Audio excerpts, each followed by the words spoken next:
الوعي التاريخي هو ركيزة أساسية من الركائز التي تشكل شخصيتك أنت كمسلم. قد لا تظن، قد تظن نفسك متبعا للدين وأنت متبع للتاريخ، وقد تظن نفسك يعني مهتدي وأنت ضال. طيب كيف تعرف؟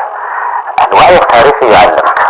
ما معنى الوعي التاريخي؟ طبعا أولا قبل أن نتحدث عن الوعي التاريخي يهمنا أن نعرف بأن الله عز وجل أعطى التاريخ أهمية أو نقول كثافة في القرآن الكريم.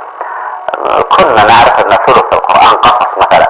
هل هذا القصص وهو قصص الأنبياء وأقوامهم والمؤمن منهم والكافر وكذا، هل هذا المسألة هل مثل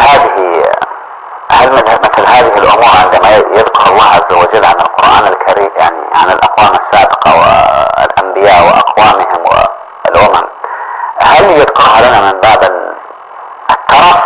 طبعا الجميع يقول لا، لكن حقيقة واقعنا كأنها ترف وقصص، قصة يوسف، قصة موسى، قصة نوح. لا، كأن الله يقول لنا انتبهوا، هؤلاء الأقوام أنتم مثلهم في عقولكم وقلوبكم وتصرفاتكم.